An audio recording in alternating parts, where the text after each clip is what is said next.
So, Andrew, what do you got in your hand there? All right, so we're going to do something new at the end of every single show. We're going to do something called post-show headlines. So you guys get the deal. Eagles, Eagles, Eagles. We Eagles. do a lot of Eagles. That's what we talk about. Yeah, we tend to do a lot of that. Yes, but we are sports fans. As you can see, I'm wearing my Temple gear today. Johnny's wearing a Red October sweatshirt, which we'll get into. But post-show headlines is basically our chance to talk about some of the things we would like to talk about on the radio, but we're very busy talking Eagles, Eagles, Eagles, especially this time. It's playoff time, so we can't necessarily talk about the Sixers as much or the Flyers as much as we would like to. So that's the point of this. 5 topics, 2 minutes each, kind of like a PTI kind of thing, Johnny. Let's get into it. We'll start with number 1. We did touch on the show a little bit, but we didn't get too deep into it. The new stadium setup, it was announced over the weekend. I actually texted you. I heard a couple of rumblings of this over the weekend. You had it early. I know some people. But the Sixers will not be building the downtown arena. They're going to stay in the South Philly complex. The Sixers and Flyers going 50-50 on a new building, which I know that's what the Flyers kind of always wanted them to do. I'm in favor of it. You know my one caveat, or 2. 1, traffic. You got to fix that because it's a mess down there.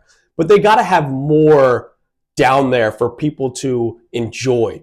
Food, shops, hotel accommodations. See, this is where this is totally a non-issue then. Okay. This fits everything you're looking for. First of all, too, the Flyers now part owners of the Sixers. So that's also, too, these two are in collaboration big time. Good. So also, too, they're going to build the Battery. And if you don't understand what the Battery is, it's a concept that is built around some stadiums. Go check out Battery Atlanta, which is right outside of Truist Park in Atlanta. That's what they're going to build here. Restaurants, hotels, fine dining, more casual dining, pizza joints, not local pizza joints, but more sit-down pizza joints that will give you so many different options to do on game day, and even if you want to go down on a non-game day. This is going to be boffo for the city. But what I've heard is the footprint of the stadium complex is extending further down away from Lincoln Financial Field towards the lower number streets, towards 95. Okay. And that the stadium complex itself is going to make a move towards the Navy Yard. Okay, I like that. I just need more around the stadium itself. I've been the Fenway. Yeah, of course. I've been the Fenway. I've been to Wrigley Field. There's so much to do around it that it makes the game day experience. We think of the game day experience of getting to the ballpark. We think about the game day experience maybe hanging out in the lots before an Eagles game. It's different. I need the game day experience where there's other options to choose from. I love my Xfinity Live. I'm still going to go there. But sometimes you want to branch out a little bit and experience a little bit more. Demand more. Demand what you want. All right? All right. Topic number 2. All right. Non-Philadelphia related. Okay. We talked a lot about the Rams. Obviously, they beat the Vikings last night. Sure. And the Eagles will be playing the Rams in the divisional round. What the hell happens to Sam Darnold? Sam Darnold had a season that we all thought he was going to get paid.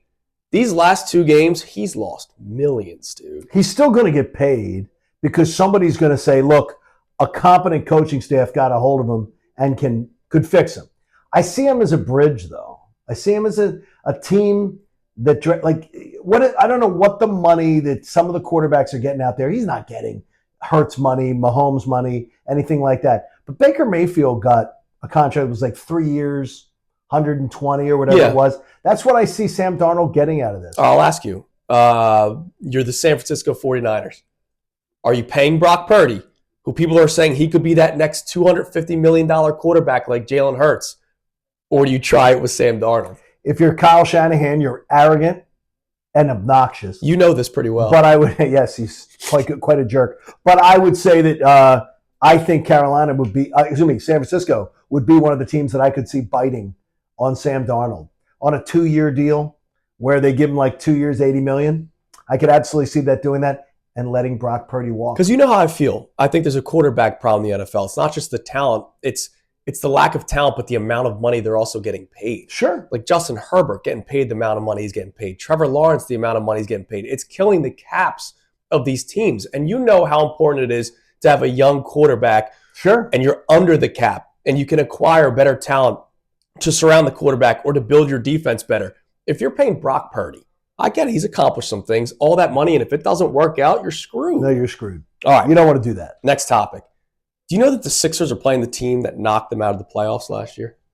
Is there any juice to Sixers-Knicks? I get it. It's NBA, so they play each other multiple times. It's not just the NFL where you play each other maybe once in a season. after getting eliminated from the playoffs.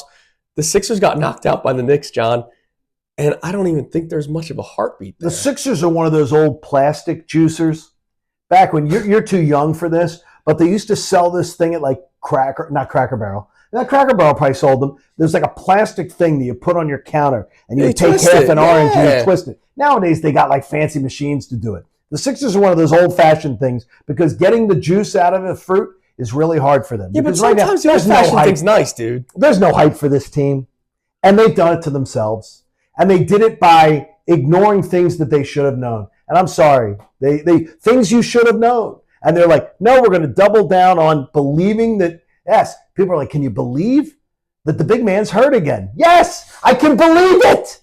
You should have known it was what coming. if he plays tomorrow? Is there anything to you going, No. hey, this could be a potential matchup in the playoffs.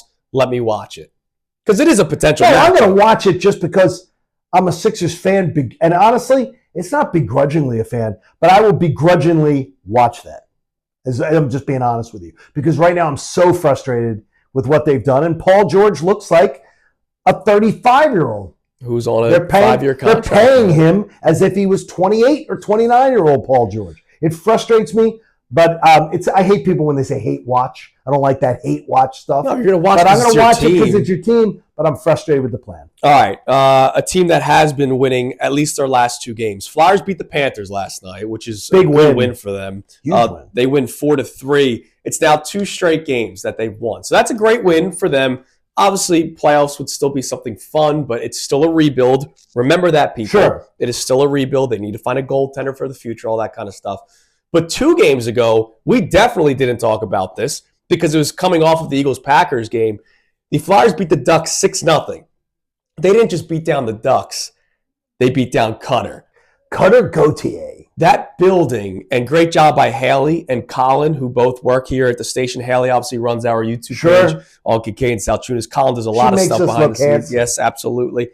They did a great job covering it. The Wells Fargo Center, from the TV and from their phones and the videos that they captured, it was electric, and they welcomed him back with a little bit more than just flowers, John. There's nothing better this city loves than a common enemy. And Cutter Gauthier made himself an enemy. And I love how he says afterwards, if they only knew the truth. Oh, my God. The truth was he wanted a guarantee that he was going to be on the NHL roster. They weren't willing to give him the guarantee. And that was what that was all about. So don't listen to any other BS. And when he sees Mishkov and he sees some of the other young pieces. Mishkov scores in that game, by the way. He's saying to himself, did I do the right thing? Because he could have had that crowd behind him. And I just love that after the game, it's always the media's fault. The whole, the media is the one that keeps on bringing this up. Dude, you're the one that said before the season started, before the first time you played Philadelphia, that you had that game circled on your own personal calendar. That's what he said. And Cutter, circle some more, baby. Get 2 more next year. Dude, and they're going to have even more for you next year. There was an absolute beatdown the other day and a nice win for the Flyers yesterday, 2 straight. All right, last one. We mentioned the hoodie that John's wearing.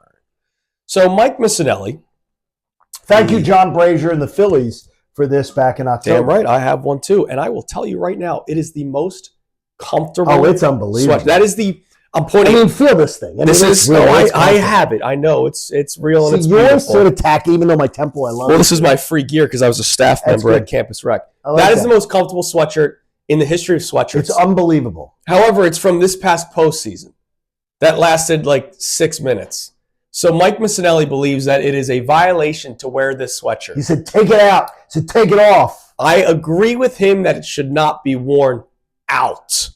But that sweatshirt is not something that gets packed away. That is the best sweatshirt that is in my closet. I wore it shoveling snow. So you're saying if I'm shoveling snow, if I'm laying around watching General Hospital, I should wear this but not wear it to work. Yeah, I don't think that's a wear-out sweatshirt, dude. And we're going to do a special 10-minute show one day specifically on Mike Missinelli's bullying behind the scenes because I love this, and now I feel like I got to take it off before I go to the parking lot when the elder statesman, the mentor of everyone in sports radio, tells you get that off. Well, it is wrong. It's like wearing the division championship. And what's weird is I'm a hypocrite because I'm the person who says never buy Eagles NFC's champion stuff. I don't want it. Right. I don't want it.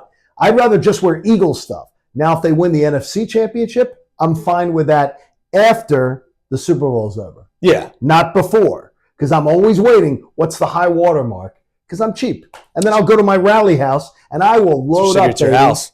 It's a rally house. I will say that is the most comfortable sweatshirt in the world. It is. All right, good. so that'll do it. That was quick, right? 5 2-minute topics. It's post-show headlines. We're going to do this every single day. The headlines that we can't necessarily get to during the show, because obviously we're focused on a couple of main topics on a daily basis. And if people have ideas that they'd like us to try or do things, send them along. We love to read and see what you guys Doesn't necessarily have to be sports headlines either. No. It could be funny stuff, goofy stuff. We'll talk about it. This is going to be our 10 minutes of extra fun after the show that we get to talk about some stuff that we don't necessarily get to on the air. So make sure you check out the YouTube page all across the board. Like it, subscribe it, you name it. We'll be back at it tomorrow morning, 6 o'clock on Kincade and Salciunas. You can watch the show on YouTube, listen on the radio, listen on the app, you name it. And then we'll be doing this again this time tomorrow. Wake up with these two dudes every morning. I don't know. That didn't sound right.